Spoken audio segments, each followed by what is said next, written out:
항상 도우시리.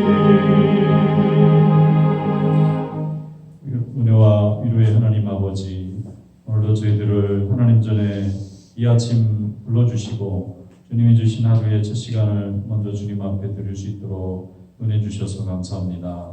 어제 하루의 삶도 하나님 인도해 주시고 오늘도 새 하루를 열어주신 하나님, 오늘도 가장 첫 시간에 먼저 주님의 말씀을 듣습니다.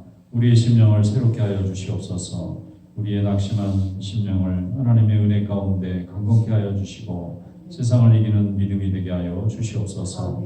마귀는 오는 사자와 같이 삼킬 자를 찾는다고 하였사오니 아버지는 우리가 죄와 사망에 넘어지지 아니하고 지지 아니하고 하나님이 주시는 강건함으로 승리하게 하여 주시옵소서. 주님은 우리의 우편에 계시고 우리의 연약함을 지키시고 보호하신 하나님이신 것을 믿사오니 하나님의 은혜 가운데 오늘도 거하게 하여 주시옵소서.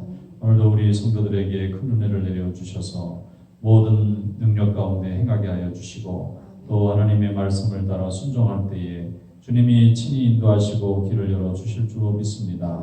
병중에 있는 성도들을 하나님 고쳐주시옵소서.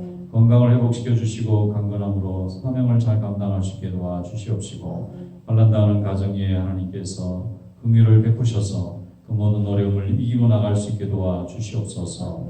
특별히 코로나 바이러스로 어려움 겪는 많은 이웃들 또 가정들 하나님 긍휼히 여겨주시고 또 백신 공급이 잘 이루어질 수 있도록 모든 여건을 허락하여 주시옵소서. 모든 백성들이 속히 백신을 접종하고 자유로운 일상으로 돌아올 수 있도록 도와주시고 또 생업이 회복되게 하여 주시옵시고 또 성전에 나와 예배드리기에 어려움이 없도록 하나님께서 인도하여 주시옵소서. 오늘도 또 주의 말씀을 듣습니다. 은혜로 함께 해주시기 원하옵고 예수님의 이름으로 감사하며 기도드리옵나이다. 아멘. 하나님의 말씀 민수기 12장 1절로 마지막 절까지 한 절씩 교독하겠습니다. 모세가 구스 여인을 취하였더니 그 구스 여인을 취하였으므로 미리암과 아론이 모세를 비방하니라. 그들이 이르되 여호와께서 모세와만 말씀하셨느냐 우리와도 말씀하지 않으셨느냐 하며 여호와께서 이 말을 들으셨더라. 이 사람 모세는 온유함이 지면의 모든 사람보다 더하더라. 여호와께서 갑자기 모세와 아론과 미디안에게 이르시되 너희 세 사람은 회막으로 나아오라 하시니 그 세 사람이 나아가매 여호와께서 구름 기둥 가운데로부터 강림하사 장막문에 서시고 아론과 미리암을 부르시는지라 그 두 사람이 나아가매 이르시되 내 말을 들으라. 너희 중에 선지자가 있으면 나 여호와가 환상으로 나를 그에게 알리기도 하고 꿈으로 보아 말하기도 하거니와 내 종 모세와는 그렇지 아니하니 그는 내 온 집에 충성함이라. 그와는 내가 대면하여 명백히 말하고 은밀한 말로 하지 아니하며 그는 또 여호와의 형상을 보고는 너희가 어찌하여 내 종 모세에 비방하기를 두려워하지 아니하느냐. 여호와께서 그들을 향하여 진노하시고 떠나시매 구름이 장막 위에서 떠나갔고 미리암은 나병에 걸려 눈과 같더라. 아론이 미리암을 본즉 나병에 걸렸는지라. 아론이 이에 모세에게 이르되 슬프도다 내 주여 우리가 어리석은 일을 하여 죄를 지었으나 청하건대 그 벌을 우리에게 돌리지 마소서. 그가 살이 반이나 썩어 모태로부터 죽어서 나온 자같이 되지 않게 하소서. 모세가 여호와께 부르짖어 이르되 하나님이여 원하건대 그를 고쳐 주옵소서. 여호와께서 모세에게 이르시되 그의 아버지가 그의 얼굴에 침을 뱉었을지라도 그가 이래 동안 부끄러워하지 않겠느냐. 그런즉 그를 징령 밖에 이래 동안 거두고 그 후에 들어오게 할지니라 하시니 이에 미리암이 진영 밖에 이래 동안 갇혀 있었고 백성은 그를 다시 들어오게 하기까지 행진하지 아니하다가 그 후에 백성이 하세롯을 떠나 바람방에 진을 치니라. 아멘. 말씀에 은혜가 있으시기 바랍니다. 오늘은 모세와 미리암과 아론 이 세 사람의 얘기가 나오는데 모세가 구수연을 취한 문제로 미리암과 아론이 화가 나서 모세를 비방했다. 모세가 동생이죠. 아론은 형이고 그 위에 미리암이 누이입니다. 그러니까 큰 누나죠. 누나라고 하는데 이 세 사람이 하나님 앞에 쓰임 받습니다. 모세가 어릴 때에 갈대 상자에 담아서 버려야 되는 상황에 미리암이 그때 아이가 좀 컸었기 때문에 바로의 공주에게 유모를 구해주겠다 이렇게 제안을 할 만큼 굉장히 총명했다 이렇게 볼 수가 있어요. 그런데 아론과 미리암이 볼 때는 하나님의 종이 구수 여인을 취하다니 이게 말이 되겠느냐 그래가지고 굉장히 이제 책망을 했는데 거기만 책망을 했으면 좋을 텐데 그 2절에 보면 하나님이 너한테만 얘기를 하느냐 우리도 얘기할 수 있다. 여기까지 이제 넘어가게 된 거예요. 그래서 하나님이 이 아론과 미리암을 이제 모세와 함께 회막에 부르십니다. 온 백성이 다 보고 있는 거죠. 그런데 내가 선택한 종은 모세지 너희가 아니니라. 그런데 너희가 구수 여인 취한 걸로 비방하는 것까지는 좋지만 하나님의 종이 꼭 모세여야 됩니까? 라고 하는 것은 이게 너무 지나친 거다. 이래가지고 문둥병이 걸리게 합니다. 근데 미리암이 걸린 거 보니까 이게 제일 맞으라 걸린 것 같아요. 아론은 깜짝 놀랐겠죠. 하나님이 백성들 앞에서 볼 때는 미리암이나 아론이나 모세나 굉장히 그 존귀한 자로 보였을 겁니다. 왜냐하면 하나님이 그 가문의 형제들을 통해서 모세도 물에서 건지게 하셨고 미리암이 그거는 하나님이 쓰셨고 또 아론은 바로 앞에 갔을 때 모세를 대신해서 이스라엘 백성들을 출애굽시켜달라는 얘기를 했을 뿐만 아니라 또 아론은 대제사장으로 하나님이 옷도 만들어 주시고 예배를 드리는 책임을 모세가 아닌 아론이 맡도록 했기 때문에 아론의 입장에서도 자기가 본인이 이스라엘의 가장 높은 자처럼 보였을 수가 있습니다. 그러니까 사람이 하나님이 축복을 주셔서 받게 된 축복과 자기가 사람들에게 인정받아서 받은 축복을 헷갈릴 때가 있어요. 아론과 미리암이 그랬을 것 같습니다. 특별히 아론과 미리암이 보면은 크게 잘못한 일이 별로 없어요. 보통 사람들 얘기를 잘 들어주고 또 모세를 잘 협력해주고 객관적으로 볼 때는 모세보다 부족할 게 별로 없습니다. 그런데 오늘 말씀에 보면은 온유한 사람 중에 최고는 모세다. 하나님이 이렇게 말씀을 하세요. 온유함에서 아론이 더 뛰어날 수도 있고 미리암이 더 뛰어날 수도 있는데 하나님께서는 모세야말로 내가 선택한 종이고 온유함으로 보면 내가 최고다 하는 것입니다. 보통은 하나님 앞에 쓰임 받을 때에 그 사람의 성품과 그 믿음의 모양을 가지고 쓰임을 받게 되는데 성품이 너무 뭐가 나거나 너무 추진력이 없거나 결단성이 없거나 그러면 우왕좌왕하게 될 위험이 있죠. 그러니까 잘하는 사람들은 다 이유가 있어서 잘하는 건데 우리가 볼 때 내가 저 자리에 있으면 더 잘할 수 있을 것 같다 이렇게 마음은 먹을지라도 내가 그 자리에 있을 때 어떤 선택과 판단을 할지는 알 길이 없는 거예요. 서보지 않았기 때문에. 그런데 모세는 하나님이 여러 번의 시행착오 심지어는 사람을 때려 죽이는 그런 이제 실수를 하면서도 하나님이 먼저 선택하셨기 때문에 모세가 결국은 쓰임을 받습니다. 그러니까 하나님은 모세를 통해서 이스라엘 백성들을 출애굽하는 데 성공하게 하셨는데 가장 가까운 사람이 가장 또 비판하기가 쉽습니다. 아마 모세를 어느 누가 감히 비판하고 대적했겠습니까? 잘못하면 죽을 수가 있잖아요. 하나님이 진노하시면. 그런데 아론과 미리암의 입장에서는 다 같은 형제니까 왜 하나님이 모세만 쓰실까? 우리도 쓸 수 있지 않을까? 이러니까 모세가 하나의 실수라고 볼 수 있죠. 구수 여인을 취한 게 약점으로 보이니까 크게 진노하면서 모세만 하나님의 말씀을 듣는 종이냐? 미리암 나도 종이고 또 아론도 나도 종이다. 또 미리암은 홍해가 갈라졌을 때 그 여인들하고 찬송을 만들어서 가르쳐 줄 만큼 여인으로서는 가장 지위가 높았을 걸로 보고 아론 역시 이스라엘 백성에게서는 모세 다음으로 가장 존귀한 자입니다. 대제사장의 역할을 하고 있으니까 그러니까 책망할 만한 위치에 있다고 생각하고 책망했는데 하나님께서는 이렇게 모세를 함부로 책망하고 비평하다 보면 모세가 이스라엘 백성들을 끌고 나가고 또 하나님의 뜻을 따라서 백성들을 가르칠 때에 반발하거나 비방하거나 이런 사람들이 생기면 한두 사람의 문제로 끝나지 않고 큰 혼란에 빠지게 되니까 하나님이 먼저 아론과 미리암을 이제 책망하시는데 하나님이 책망하실 때 보면은 모세의 형제들의 가문은 굉장히 무섭게 책망을 하세요. 가령 아론 같은 경우는 홈리와 그 두 아들이 있잖아요. 잘못된 불을 바쳤다는 것 때문에 그냥 불이 나와서 태워 죽이잖아요.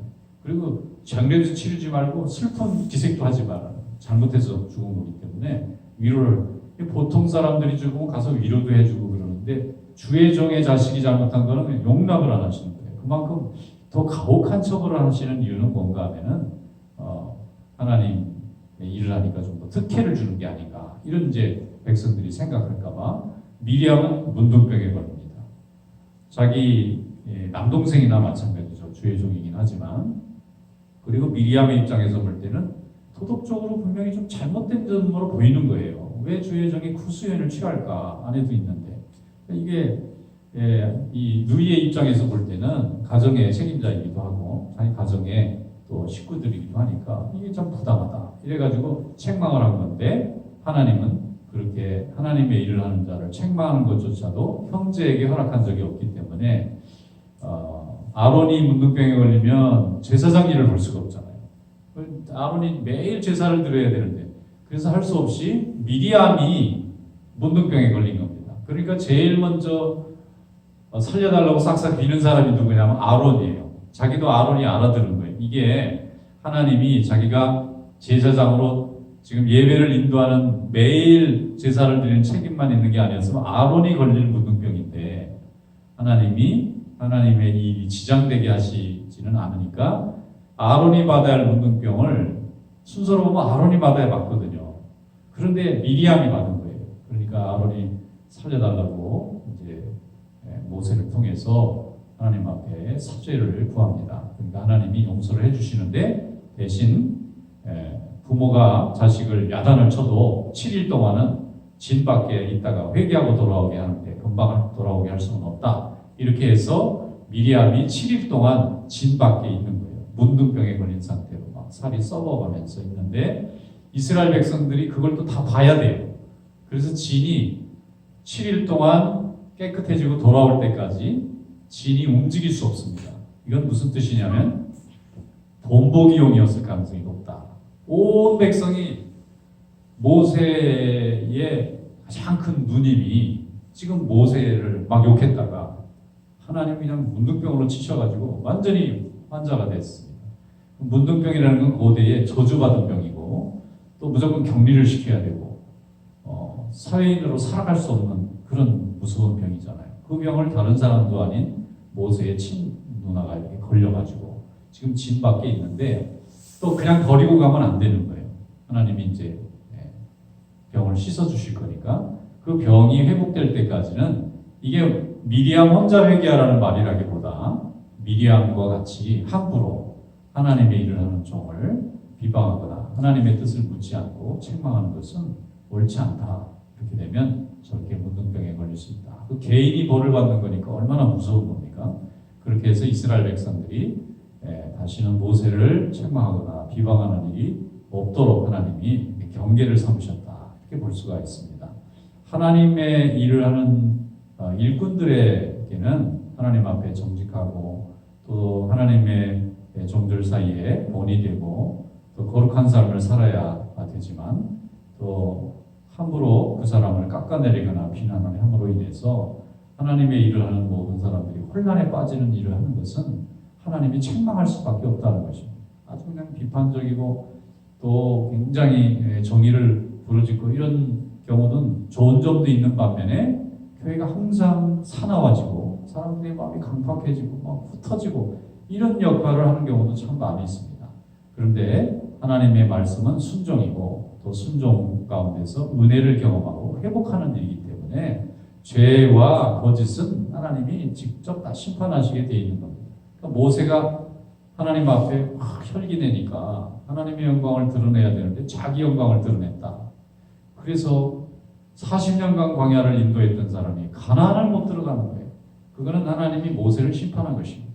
모세가 가나안까지 가서 자기도 모르게 모세 마음속에 내가 이 정도 했으면 좀 대접받아도 되는 거 아닌가 그런 마음으로 해서 가나안까지 들어가면 하나님께 영광 돌리는 것이 아니라 모세에게 영광을 돌릴 수가 있다는 것을 하나님도 아시고 모세도 아는 거예요. 그러니까 느보산까지만 올라가고 바라만 봐라. 네가 그동안 수고한 모든 것의 목적은 사실 모세가 뭔가를 누리려고 했다기보다 이스라엘 백성들을 편안한 땅으로 보내주고 싶어서 했던 일인데 네가 수고한 40년의 이 씨를 믿음의 씨를 뿌렸던 이 수고가 결국 저 땅에 가서 다 열매 맺을 거니까 그때만 바라봐라. 그렇게 하고는 천국에 가서 아마 하나님과 영원한 영생을 누리면서 이스라엘 백성들이 가나안에 무사히 자리를 잡는 것을 보게 하셨을 걸로 생각을 합니다. 이런 것을 볼 때에 우리는 살아있을 때나 죽을 때나 강할 때나 약해져 있을 때나 건강할 때나 병들었을 때나 하나님 앞에 사랑받는 자녀라는 사실과 우리는 하나님 앞에 감사할 권리는 있지만 남을 책망하거나 비방할 권리는 우리에게 없다. 비방하는 순간에 그 비방에 대한 값을 우리가 받고 그 비방을 했던 대상은 그의 죄값은 하나님이 그에게 묻고 이런 거기 때문에 우리는 죄를 범하거나 또 하나님 앞에 책망받을 때에 우리 자신도 하나님 앞에 책망받으시구나 하는 생각을 가지고 항상 회개하는 마음과 또 순종하는 마음과 또 감사하는 마음을 잃지 않고 주의 일을 감당하는 그런 믿음의 종들이 되시기를 주님의 이름으로 축원합니다. 기도하겠습니다. 하나님 아버지 감사합니다. 우리는 하나님의 사랑받는 자녀들이고 또 함께 하나님의 일을 수고하는 동역자들인 것을 감사드립니다. 하나님 앞에 서로 협력하며 또 하나님 앞에 늘 회개하게 하시고 또 비방하는 일과 또 하나님을 원망하는 일이 없도록 하나님 우리 마음과 생각을 날마다 주장하여 주시옵소서. 항상 감사한 마음으로 또 헌신하는 마음으로 또 순종하는 마음을 저에게 더하여 주셔서 하나님의 영광이 크게 나타나며 주님이 원하시는 아름다운 은혜의 열매가 풍성하게 맺혀지는 귀한 삶이 될 수 있도록 인도하여 주시옵소서. 우리 성도들 오늘도 하루를 살아갑니다. 하나님께서 이 고달픈 광야 같은 인생 중에 성령의 능력으로 위로하여 주시고 하나님의 말씀의 능력으로 세워주시고 기도할 때 응답하여 주셔서 사망과 거짓과 연약함은 사라지게 하시고 하나님이 우리에게 주시는 강건함과 은혜가 풍성한 하루가 될 수 있도록 인도하여 주시옵소서. 이 시간 기도할 때 성령께서 함께해 주시기 원하옵고 예수님의 이름으로 감사하며 기도드리옵나이다. 아멘. 자, 이렇게 기도하겠습니다.